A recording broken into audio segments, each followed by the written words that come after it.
sesuai janji aku akan bikin video Q&A all about Aracal House gitu ya. Jadi di sini aku mau bahas tentang beberapa pertanyaan yang masuk baik dari komen YouTube atau dari Instagram gitu. So sekarang kita langsung mulai aja ya untuk Q&A-nya. Oke, dari pertanyaan yang pertama, jadi di sini ada 28 pertanyaan dan aku udah rangkum gitu ya. Jadi beberapa pertanyaan yang berulang dan sama ya aku jadiin satu. Dan totalnya ada 28 pertanyaan. Oke, untuk pertanyaan pertama, tentang luas tanah dan luas bangunannya berapa? Oke, untuk luas tanah aku ini 150 meter persegi. Untuk ukuran detailnya dia lebarnya 6 dan panjangnya 25 meter. Jadi memang bentuk rumah aku ini lebih ke memanjang gitu. Lalu untuk luas bangunannya berapa? Luas bangunannya sekitar 200 meter persegi. Lalu pertanyaan kedua adalah klaster perumahannya apa dan bangun dari tanah atau renovasi. Ini sebenarnya bukan di klaster perumahan. Maksudnya ini di suatu perumahan, tapi ini bukan bangunan dari klaster tertentu gitu. Jadi ini itu aku bangun sendiri dari tanah, bukan renovasi. Jadi memang dari awal banget dari nol. Jadi untuk desain semuanya bisa benar-benar menyesuaikan karena dia benar-benar dari tanah, dari nol. Lalu selanjutnya pertanyaan yang ketiga, material hitam pada fasad menggunakan apa? Lalu perawatannya susah atau enggak? Material hitam pada fasad itu aku menggunakan bitumen namanya. Jadi bitumen ini sebenarnya sering dipakai untuk material atap gitu. Tapi berhubung karena aku tuh pengen bagian segitiga yang depan itu atapnya sampai ke bagian dinding fasadnya itu sama semua. Jadi memang waktu itu arsiteknya menyarankan untuk memakai bitumen ini. Karena bitumen ini juga memang banyak digunakan untuk material si fasad gitu. Jadi aku menggunakan bitumen. Biasanya juga bitumen ini orang kenal dengan nama Tegola. Tapi Tegola ini sebenarnya suatu merek sih gitu, tapi jenisnya bitumen gitu. Lalu perawatannya susah atau enggak? Perawatannya sebenarnya sama sekali nggak susah karena sejujurnya nggak ada perawatan apa-apa sih. Jadi dia tuh memang kalau atap bitumen ini dia semakin kena panas dia akan semakin merekat gitu. Jadi semakin kena panas dia akan semakin bagus. Dan karena dia disimpan di depan, jadi kan memang kena banget cahaya matahari tuh. Jadi dia akan semakin merekat gitu. Lalu untuk pertanyaan yang keempat, pintu utamanya pakai material apa? Apakah memakai besi karena terlihat kokoh? Untuk pintu utamanya itu aku memakai material yang namanya HMR board. Jadi itu tuh sejenis particle board, tapi dia itu memang kokoh dan tahan air gitu. Lalu setelah itu definisinya dicatnya aku memang pilih warnanya sesuaiin sama warna furniture. Oke, sekarang kita lanjut ke pertanyaan yang kelima. Pintu-pintu tidak terlihat memakai kusen, apakah betul begitu? Untuk pintu-pintu memang betul kita nggak menggunakan kusen. Jadi kita menggunakan engsel khusus namanya itu engsel pivot gitu ya. Jadi memang dengan menggunakan engsel pivot ini si pintu-pintu itu bisa nggak usah menggunakan kusen. Lalu pertanyaan yang keenam, dinding-dinding semen ekspos pakai apa? Susah nggak perawatannya? Untuk dinding semen ekspos ini aku menggunakan semen putih yang biasanya dikenal dengan nama mortar gitu. Untuk teknisnya kayak apa? Sejujurnya aku juga nggak tahu persis tekniknya kayak apa. Tapi untuk materialnya itu yang setahu aku itu menggunakan semen putih yaitu mortar. Lalu untuk perawatannya susah atau enggak? Perawatannya lagi-lagi sejujurnya perawatannya nggak susah karena malah gampang banget karena kita nggak perlu kasih dia perawatan khusus gitu loh. Jadi justru penggunaan semen ekspos ini menurut aku penggunaan material yang minim perawatan gitu. Lalu untuk pohon tinggi di bagian fasad namanya apa? Susah nggak perawatannya? Pohon yang di depan itu namanya Solobium atau Cactus Brasil gitu. Untuk perawatannya susah atau enggak? Perawatannya sebenarnya nggak susah, cuman satu yang penting itu dia harus kena cahaya matahari langsung. Karena aku juga nanam di yang taman tengah untuk Pakis Brasil atau Celebium ini, tapi dia akhirnya mati gitu. Karena dia memang nggak benar-benar kena matahari yang terik. Tapi untuk yang di bagian fasad, karena dia memang kena sinar matahari terik, so far dia ya subur-subur aja gitu. Jadi perawatannya biasa, aku siram pagi-pagi atau sore-sore, sehari bisa sekali atau 2 kali gitu. Lalu untuk pertanyaan yang ke-8, lantai rumahnya pakai apa? Apakah semen expose? Ukurannya berapa? Untuk lantai rumah aku bukan semen expose, aku menggunakan granite tile gitu. Granite tile ini memang aku pilih yang matte surface gitu. Jadi dia memang finishingnya matte dan dia ukurannya 60 kali 60 cm. Untuk mereknya di sini aku menggunakan Infinity Granite Tile. Untuk perawatannya juga nggak susah sih. Aku sih pel seperti biasa aja gitu. Lalu untuk tinggi plafon tengah berapa meter? Kayaknya tinggi banget. Tinggi plafon living room itu sekitar 7 meter tingginya. Itu memang tinggi sih, jadi memang aku sengaja pengen plafon yang tinggi karena plafon yang tinggi itu bikin si sirkulasi udaranya juga lebih baik dan pencahayaannya juga lebih baik gitu menurut aku. Lalu jarak antara lantai 1 ke lantai 2. Jarak antara lantai 1 ke lantai 2 itu kurang lebih sekitar 3,2 meteran gitu. Tanaman apa aja yang ada di taman? Tanaman yang ada di taman tengah mungkin ya maksudnya. Kalau taman tengah aku ada Celebium itu Pakis Brasil, tapi sekarang udah mati. Jadi aku rencananya juga mau ganti sih satu pohon tinggi yang di taman tengah, tapi aku belum kepikiran apa. Buat kalian yang punya advice boleh tulis di kolom komentar. Karena taman tengah aku ini cahaya mataharinya nggak terlalu terik gitu, jadi kayaknya aku butuh tanaman yang nggak terlalu butuh sinar matahari yang terik. Lalu untuk tanaman-tanaman lainnya itu aku ada philodendron marble, lalu philodendron yang bentuknya agak seperti monstera, terus juga ada lili gitu. Terus selanjutnya, taman tengah terbuka atau ada atap kaca? Tampias enggak? Untuk taman tengah ini kebetulan aku lagi di taman tengah. Taman tengah aku ini terbuka, nggak ada atap kacanya, dan kalau hujan airnya ya masuk ke taman tengah. Tapi kalau tampias atau enggak? Kalau tampias ke bagian dalam rumah tuh sebenarnya enggak. Tapi kalau ke pinggir-pinggir tamannya kan di situ aku juga ada semen ya, pinggirannya aku menggunakan lantainya semen. Ke situnya sih ya tampias ya, basah, tapi nggak sampai masuk ke dalam rumah gitu. Jadi so far menurut aku masih oke. Lalu pertanyaan selanjutnya, ya udah sampai mana?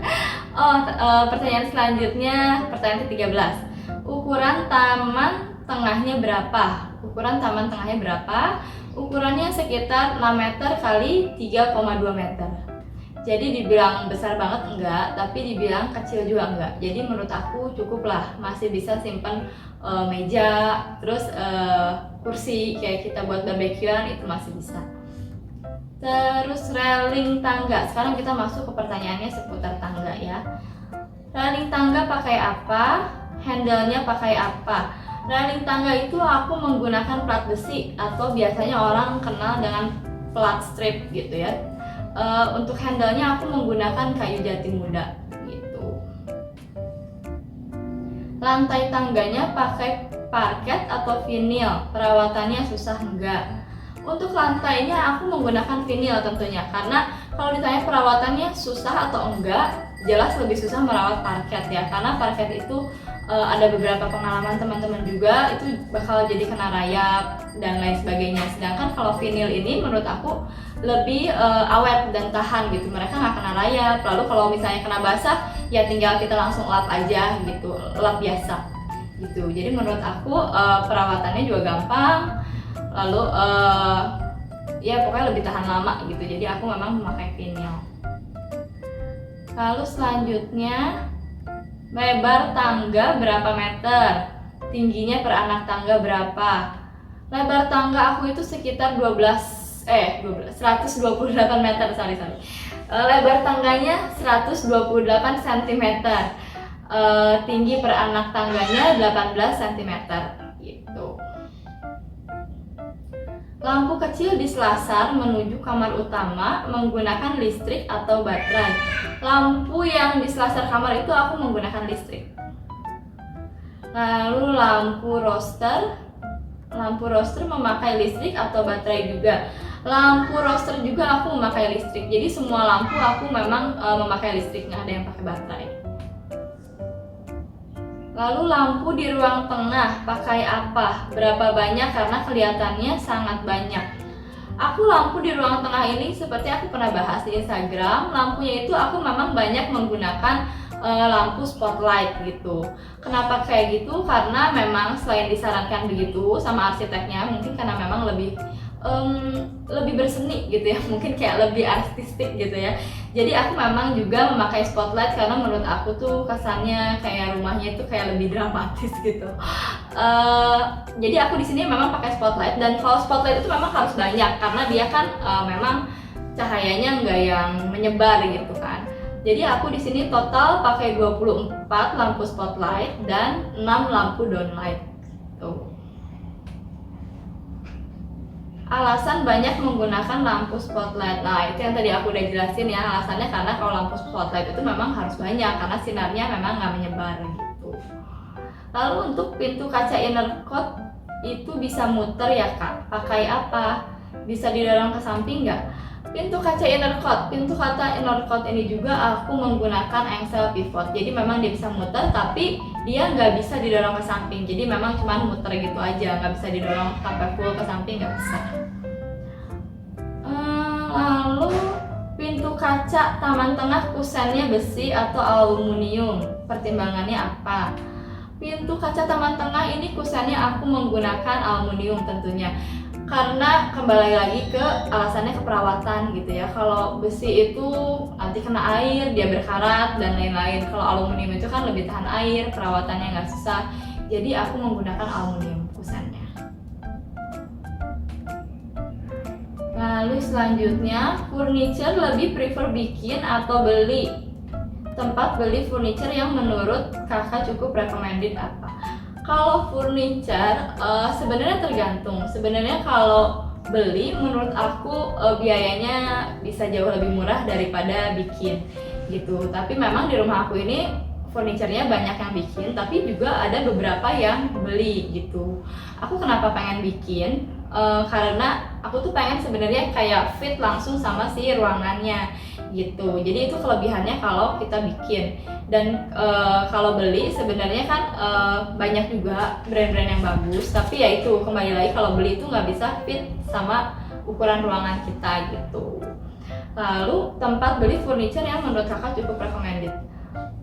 Kalau menurut aku kayak semua orang sekarang akan pilih seperti IKEA atau Informa. Aku di sini juga pakai beberapa dari IKEA, dari Informa, ada beberapa juga dari Dekor Rumah. Gitu. Jadi menurut aku biasa aku beli-beli di situ sih kalau yang beli. Gitu. Dan kalau aku lebih prefer apa? Kayaknya 50-50 deh ya.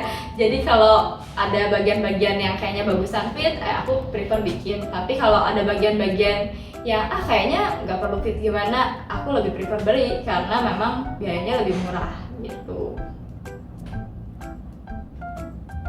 Lalu selanjutnya, di balik dinding roster itu apakah? Di balik dinding roster itu ruang jemur, area service. Jadi di situ ada gudang, ruang cuci, area jemur. Sebenarnya itu udah ada juga di house tour yang part 2. Kalau teman-teman yang belum nonton bisa lihat di situ aku videoin tentang ruang cuci aku, service room aku gitu. Lokasinya di mana? Lokasinya ini lokasi rumah aku di Bandung gitu. Tapi kalau untuk alamat detailnya aku nggak bisa cerita di mana gitu. Lalu bisa digunakan untuk photoshoot atau enggak, berapa rate-nya? Untuk photoshoot atau enggak berapa rate-nya, kayaknya itu DM Instagram aja ya.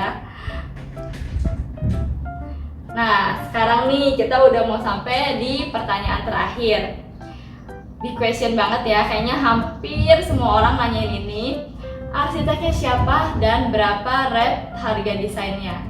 Oke, untuk arsiteknya aku menggunakan Space Lab Design gitu. Jadi sebenarnya Space Lab Design ini juga yang bantu aku milih material-materialnya, bantu aku dari awal desainnya. Jadi aku kayak cerita aku pengen desain yang kayak apa, mereka yang buatin, lalu untuk konsultasi materialnya bagusnya pakai apa, pokoknya mereka membantu banget. Dan untuk rate harga desainnya berapa?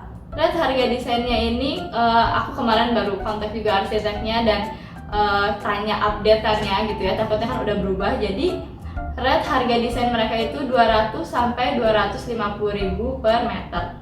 Tuh.